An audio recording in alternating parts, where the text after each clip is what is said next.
Our next presentation will be from the United States, from Caleb Maupin, who's the founder and director of the Center for Political Innovation.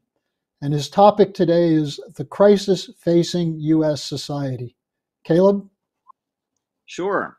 I would like to thank the Schiller Institute for inviting me to join this very important web conference. I would like to thank Helga Zepp-LaRouche and all of the other speakers who have come together today. Many different perspectives and many different parts of the world represented here on this panel. So many important voices, and I'm really glad to be here representing the Center for Political Innovation today. The economic crisis facing the United States is very serious. And one thing that you will see that is greatly, heavily affecting working families throughout this country is the rising cost of fuel. If you go to a gas station anywhere in Middle America, in Ohio, where I was born, in Pennsylvania, in Texas, in Alabama, in Colorado, you wait outside of a gas station, you'll see one thing. You'll see usually a mother with children in the backseat of the car, and she'll pull up to that gas station, and she will get out of her car, and she'll take the gas pump out, and she'll put very carefully just $10 worth of gasoline into her car. She won't fill up the tank. She'll just be very, very careful to stick the gas pump into the nozzle and just very carefully put $10 worth of gasoline into her car. Why is she doing that? You can't go very far on $10 worth of gasoline, but it's enough to get the kids to school. It's enough to get to the grocery store and buy food. It's enough to get to work for one more day. Working families across the United States are struggling. And Joe Biden seems to say this is our patriotic duty. We just have to endure this because this is the cost of being supportive of Ukraine and fighting against Russia. But there are millions of Americans who don't buy it, and millions of Americans who are sick and tired of seeing big banks and big oil companies and big Wall Street monopolists enrich themselves while the country gets poorer and poorer and poorer. But I want to contrast that example of what you're seeing all across America with what's going on in Eurasia. A few years ago, I had the ability in 2017 to go to the Sochi, in Sochi, Russia, there's what they call the Valdy Discussion Club. This is a think tank that's run by the Russian government. And I got to hear a number of key voices speak. And among those I heard at the Valdy Discussion Club was Aysel Toji of the Norwegian Nobel Institute. And in his remarks, Aysel Toji talked about how in Eurasia and in Russia and in China and in the Central Asian countries and in Pakistan, this is a golden era. High-speed railway is being laid. Access to electricity is being brought to remote regions. People are being lifted up from poverty. New opportunities are being created. Americans have been shielded and prevented from being aware of the huge amount of economic growth and opportunity and construction that is taking place in Eurasia. It has been just completely covered up, and people don't know about it. And I think part of the reason that U.S. media has worked so hard to conceal the economic miracles that are happening on the other side of the planet from us is because it's just common sense. When you see so much construction and so much growth, what the BRI, Belt and Road Initiative, is doing, what Russia's doing with the Eurasian Economic Union, what's happening with the China-Pakistan Economic Corridor, when you see that, it's just common sense that as the economy in the United States is getting worse, that rather than having a hostile attitude toward Russia and a hostile attitude toward China, we should be cooperating with them. And if we want conditions in the United States to improve, we should start doing business with them.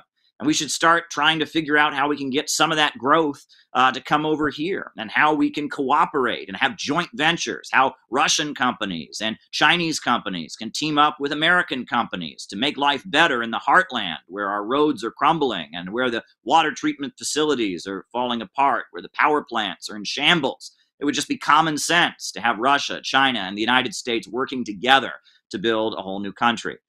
Now, I'm coming here as a representative of the Center for Political Innovation, and I want to let you know about the Center for Political Innovation. We are a think tank. We are not a new political party or a new political formation. We are simply an entity of people rooted in socialist and Marxist and historical and dialectical materialist worldviews that are trying to develop policy solutions and carry out political education in the United States. And we begin each of our conferences with the following pledge. We pledge that we shall remember this unity, forged at the end of the Second World War, not only today, not only this week, this year, but always. Until we have built the world we have dreamed of and fought for, we pledge ourselves to build the unity of the people of the world, all races, all colors, all nationalities, all beliefs, to eliminate all traces of fascism from the earth, to build a deep and sincere international friendship among the people of the world, to keep a just, lasting peace, to eliminate want, frustration, and enforced idleness. We have come to confirm the unity of all people, to salute our comrades who have died, and to pledge our word that skillful hands, keen brains, and bold enthusiasm shall never more be wasted in war. And that is the CPI, Center for Political Innovation, Pledge of Unity. And we got it, we adjusted it, adapted it from the pledge of the World Democratic Youth Federation. In the aftermath of the Second World War, the Soviet Union convened the World Democratic Youth Federation and brought together young people from all across the planet to come together and pledge to build peace in the world, to oppose fascism, to oppose imperialism and war, to fight for economic development. And that is a form of left-wing politics that has been largely obscured. At the Center for Political Innovation, we do a lot to talk about Henry Wallace and his great presidential campaign in 1948, standing against McCarthyism. We talk about William Z. Foster and his optimistic vision of the new Europe coming out of the Second World War and the hope that countries could come together. We talk about the heroism of those who stood up against McCarthyism, ideas they cannot jail, Eugene Dennis and others. And this is a kind of socialist politics that's largely missing from U.S. political discourse. Leftism in the United States has become tainted with pessimism, hopelessness, destruction, culture wars, and vengeful politics. One example is there's a socialist group in the United States that claims to be a Maoist organization, that claims to support the Chinese Communist Party. They're called the Freedom Road Socialist Organization. And while the country is facing the economic crisis that's devastating Middle America, and while we have this danger of war on the horizon, what are they focusing on? Well, their activism right now is focused on trying to get Republicans banned from student governments in universities in Texas. They are focused on trying to purge Republicans from student governments. This is a ridiculous distortion of the politics of so many heroic individuals like Eugene Debs and Gus Hall, those who laid the basis with the Civil Rights Congress, Paul Robeson, William L. Patterson, and so many others.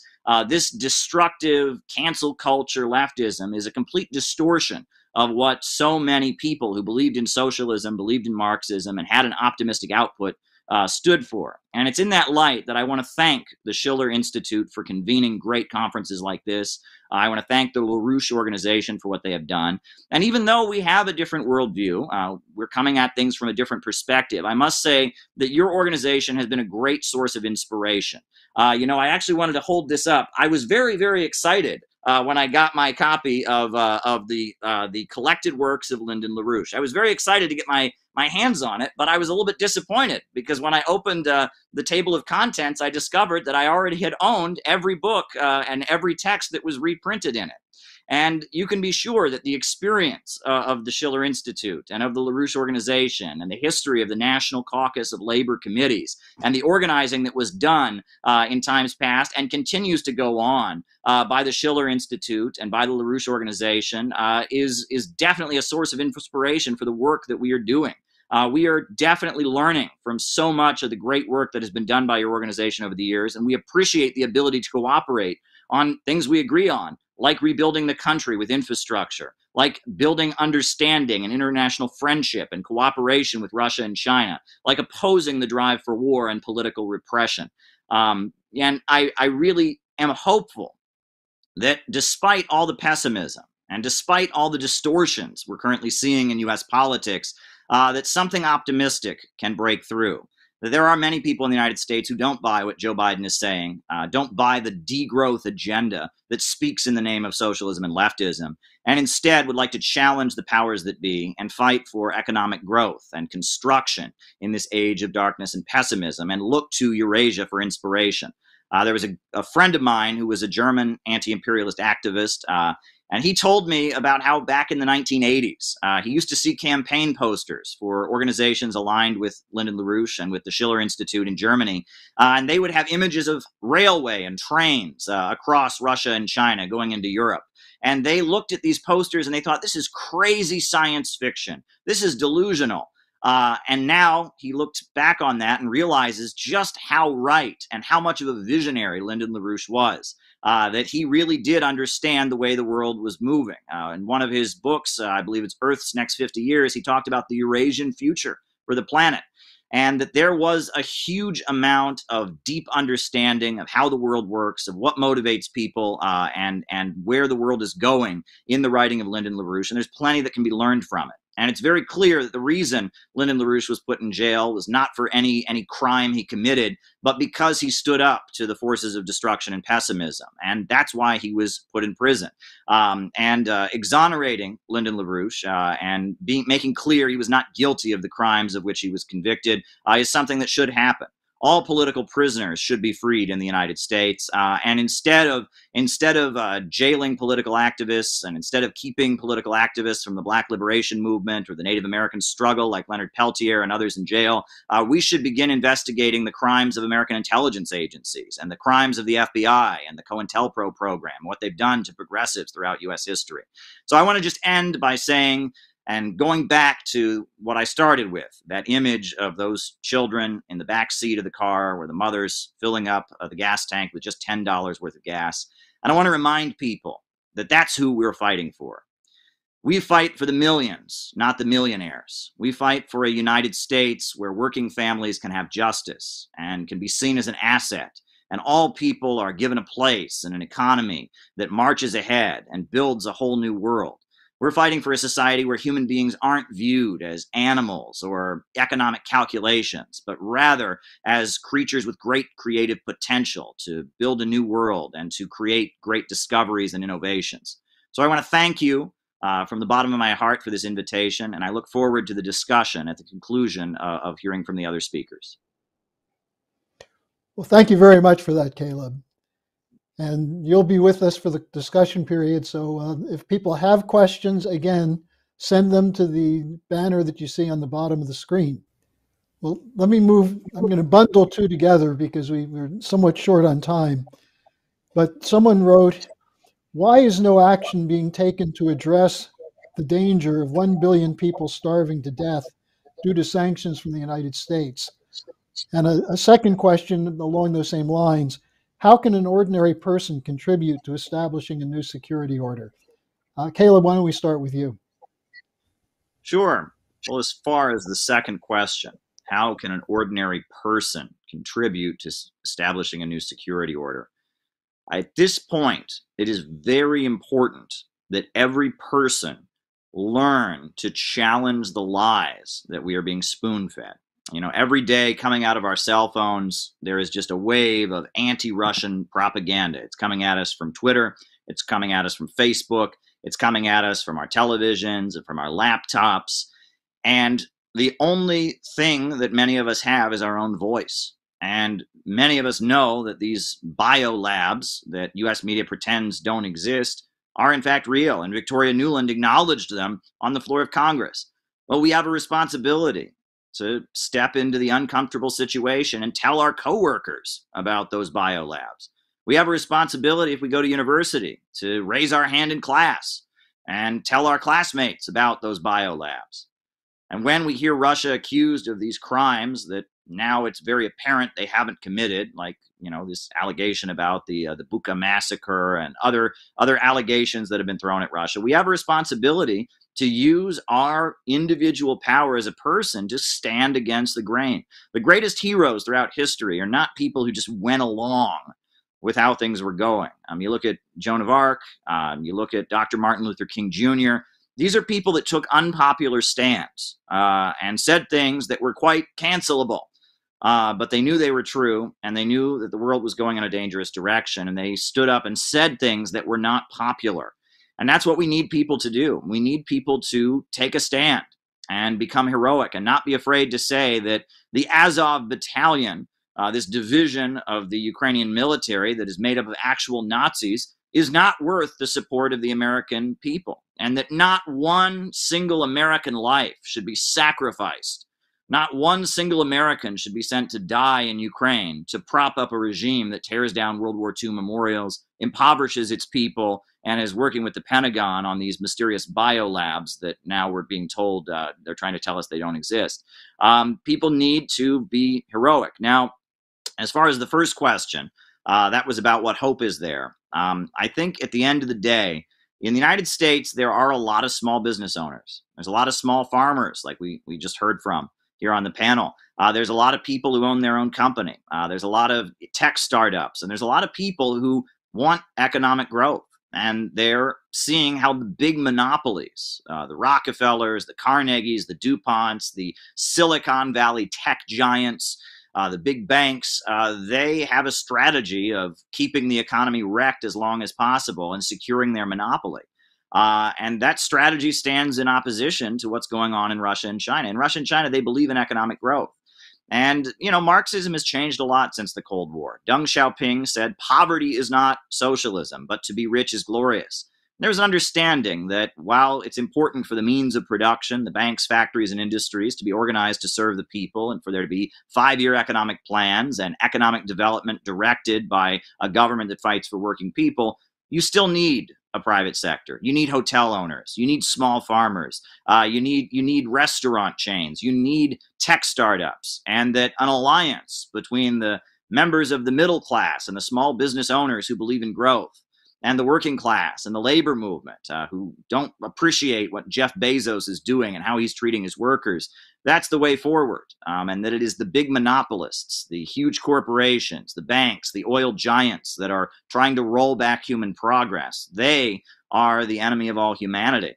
And it is ultimately in the economic interest of all working people, whether they work for wages or whether they own a small business, it is in their economic interest to see the artificial restraints imposed on society by the irrational rule of profits rolled back. And so kind of a new alignment based on understanding that economic growth is necessary, based on understanding that war is not in the interests of the world, and World War III would be a nightmare. A new kind of alignment is necessary, I would say. And small business owners, farmers, they have an important role to play in it. China would not have built itself up the way it has over the past 20 years without an alliance with a lot of Chinese small business owners who worked with the Chinese Communist Party to ensure economic growth. Growth is the way to a more egalitarian and prosperous society. If you don't believe in growth, you're not progressive. Caleb, this one's for you. How can the patriotic left and the right work together to overcome the imperialist Anglo-American oligarchy and make possible the new architecture for the world? I don't think it's a question of bringing people together on the basis of whether or not they are left or whether or not they are right. The unity that's needed should be based on the program, what you are for. And serious proposals need to be put forward about what we're for, not what we're against, not where we stand in cultural divides, but what we are in favor of, what solutions we believe in. When you look at the situation on the U.S. border, for example, the fact that there are so many people from Central America coming to the United States, there needs to be an emergency plan for economic development of that region. The Mexican government would be on board with that. The United States needs to be on board with that. Nicaragua would be on board with that. China would be happy to get involved. And we need some kind of emergency economic development to address the needs of the people in that region. And that would address the issue of mass migration and the refugee crisis on the border. So it should be approached as, are you for an emergency economic development corridor in the southwestern United States and in Central America, or are you against it? And the same for other policies, policy solutions, rebuilding the infrastructure of the United States, putting our oil and natural gas and natural resources under public ownership so that money goes into the public budget, not into the pockets of Wall Street corporations, setting up a national bank that could lend money and rebuild the infrastructure of the country. These are policy solutions, and we should approach people on the question, are you for this or are you against it? Not are you from a left perspective, are you from a right-wing perspective? That's not the way to approach things. And the more you get to know Americans, wherever you go in the United States, there's a feeling that the economy is in ruin. There's a feeling that a small group of rich people have the power. And there's also a feeling that our civil liberties are being stripped away. And that goes for right-wing Americans, for left-wing Americans, for Midwestern Americans, for Southern Americans, urban Americans, rural Americans. Everybody knows these things in their bones. They know that the country is transitioning to a low-wage police state and the economy is being demolished. So if we can present ourselves, all of us of different perspectives, as the force of opposition to that deadly transition, that deadly great reset, then we have a hope for changing things and winning over popular support. Caleb, 2 minutes. Sure. Well, I live in Brooklyn. I'm talking to you from Brooklyn, New York. And really close to my house, there is a bridge that overlooks the tracks where the N train, the train I take to work every day, where that train runs. It's kind of, you got a bridge over the train tracks. And one day I was walking past that bridge, and I saw a father with 2 little children. And when the train came underneath the bridge, the kids were looking over the bridge, looking through little holes in the fence and the concrete wall and looking down at the train going on the tracks. And when they saw that train coming, they just jumped up and cheered and celebrated. They were so excited to see the train. And I'm thinking to myself, this is the same train that I see every day when I go to work. But in a way, those kids are right, because a train is a miracle. If you think about what human beings have done in just a few thousand years, we've gone from hunter-gatherers in the woods to space travel and iPhones and high-speed railway. This shows the power of human beings. Ants have been building their ant farms the same way for thousands of years. Beavers have been building their beaver dams the same way for thousands of years. But there is something special about human beings. We are a species that is constantly reinventing the way we interact with our environment and is full of great potential. And it's that optimism that once filled the United States with hope. In better times, the time when the Second American Revolution was going on, when Abraham Lincoln was aligning with Harriet Tubman and Frederick Douglass to defeat the slaveholders, in the time of Roosevelt, when there was a popular front and labor activists and African American organizers were coming together to align the United States with the Soviet Union to defeat fascism, there was a belief in this kind of optimism and hope in the human spirit. And it's that kind of sentiment that we need to get back to. We need to get away from the pessimism, from the self-destruction, from the hopelessness that is pouring from all sides of U.S. society right now. We need to rekindle and we need to connect. That's the most important thing. This pandemic has led to people being isolated from each other, but building real activist communities where people are working together and people learn to be patient with each other. They learn to depend on each other. They learn to draw strength from each other and build off of each other's optimism, building real communities of solidarity. That is the hope for the way out of this. And that is the hope for getting the United States out of the crisis it's facing. That's the hope for getting the world onto a better footing. And I hope that I've been able to contribute to this discussion well and put forward that vision here. And I want to thank once again the folks from the Schiller Institute for convening this very, very important conference. Well, thank you, Caleb, for your participation.